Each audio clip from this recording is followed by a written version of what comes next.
Hey you, yeah you who clicked on this video. Thanks for giving our channel a shot. And if you will, please do us the honor of watching the video all the way through. Appreciate it. Now onto the video. What's going on, everybody?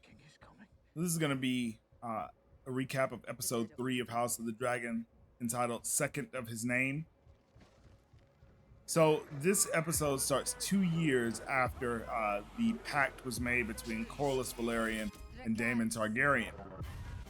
And basically this is we're basically dropping in on the war between the Velaryon fleet and the Triarchy forces that are basically entrenched in the Stepstone.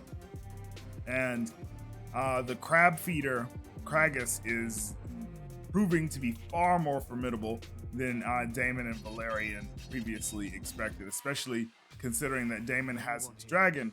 But what's interesting is that Kragus is using the terrain, in particular the caves of the Stepstones, in order to shield him and his forces from the dragon fire. So whenever it gets too hot, basically they just retreat into the caves, and once that happens, they're pretty much stuck there. There's no way to get them out.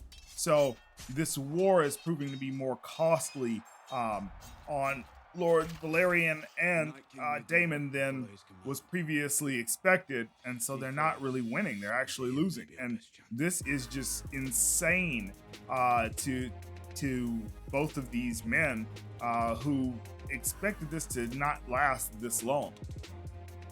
To the point where Lord Corlys's brother has asked for reinforcements from King Viserys, which obviously King Viserys is in no real hurry to give them because he didn't greenlight this offensive to begin with.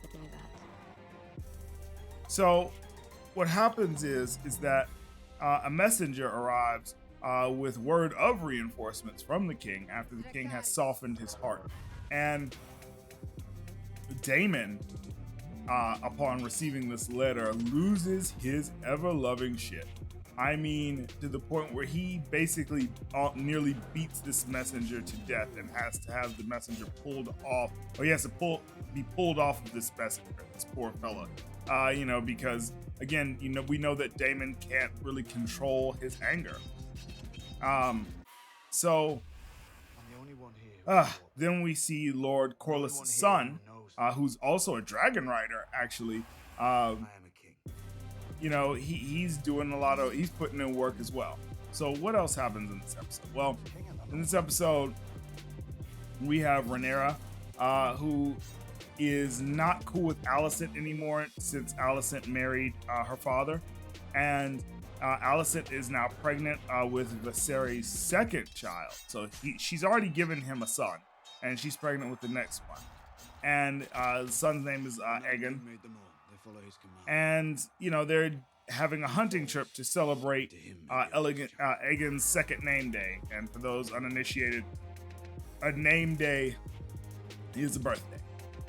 So Viserys is basically using this hunting expedition as a way to advertise Rhaenyra to the houses and the noble lords of these houses, so that Rhaenyra can get married.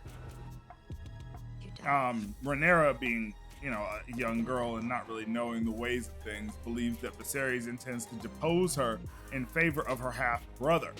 And honestly, this is what a lot of the lords think is going to happen.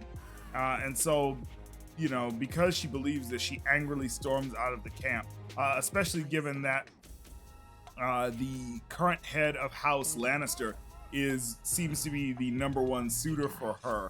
And she believes that this is just basically a way to sell her off and then coronate Lord Aegon in her place. So then we have Lord Jason Lannister, who's the one that wants to marry Rhaenyra, and she's just not happy. Otto Hightower, the Hand of the King, is basically proposing that instead of using Lord Jason Lannister, that she marry her half brother Aegon Rhaenyra and Aegon get married. That way, that solidifies the rule of the Targaryens. But not only that, solves the whole Rhaenyra getting married problem without actually having to depose her and name Lord Aegon the successor. So that happens. Then we have Lord Lionel Strong, who advised the king before to mend the rift between House Velaryon and House Targaryen. He is now suggesting that Rhaenyra marry Lord Velaryon's son, Laenor Velaryon, who's also a dragon rider. And, you know, that way those houses come together. It heals the rift. Both are from ancient houses, share a bloodline. Everything can be all good. So during the camp, they're obviously looking for this really rare creature called a white hart, which is basically a giant white stag. And as being that Rhaenyra has run off and Lord Criston the Knight Sir Criston has gone after her, they are attacked by a wild boar. And this is just an interesting scene because you thought that Lord Criston was like just done, but he gets up, he actually strikes down the boar, and then as it's dying, like Rhaenyra then has like a fit of rage and finishes the boar off, but by no means is she really responsible for the death of this boar.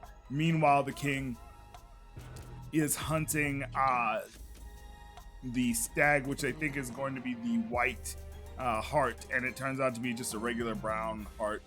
They kill it. The king apparently can't take it out in one blow, and it's just interesting.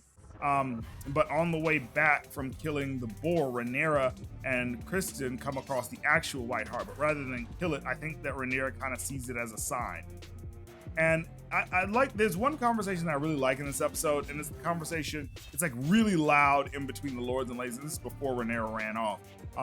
It's just really just like her and her father just really just hashing it out, because Rhaenyra is being a really spoiled brat, and she thinks really low of her father and his intentions, when her father really has done nothing but try to honor and respect her since her mother's death, and she's just not having it. Now, after, you know, coming back with the kill, Rhaenyra is reassured again, like we just mentioned, that, you know, that he has no intentions of replacing her. But he is very intent on her getting married because she needs to do that. And, you know, it's just one of those things. Now, privately, Otto is telling Alicent to try to nudge the king into basically creating another situation like we saw in the beginning of the series, where the lords basically vote to coronate the male heir, Lord Aegon, in place of Rhaenyra. But the best scene is at the end on the Stepstones, and that is just, not only do you get a great dragon riding scene with Lord Corlys' son, but you also get this just really awesome scene with Daemon where he's waving the white flag, and you know, the Triarchy men basically they're wary of Daemon, obviously, so they have all of their you know, all of their bows and arrows trained on him as they're going to basically take his sword and accept his resignation. Basically, they're gonna accept the fact that he is giving up. And so when this happens,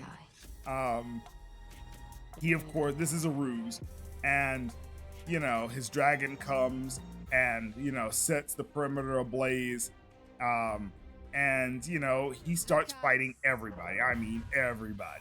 And as he's fighting everybody, you know, he gets hit with a few arrows. They're coming over the hill. They're coming for that ass.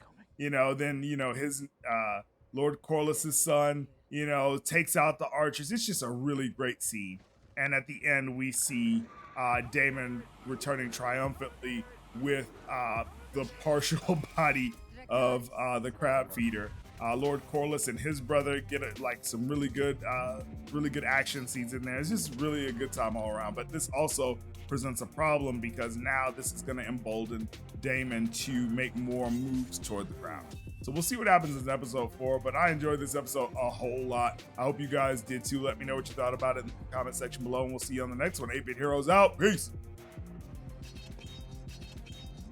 If you'd like to get a shout out on the channel, then hit that like button, maybe share it with a couple of friends, and do us the biggest honor of all, and subscribe to the channel so you can join the 8-Bit Heroes family. And while you're at it, hit that bell icon so you can be notified when our new videos come out.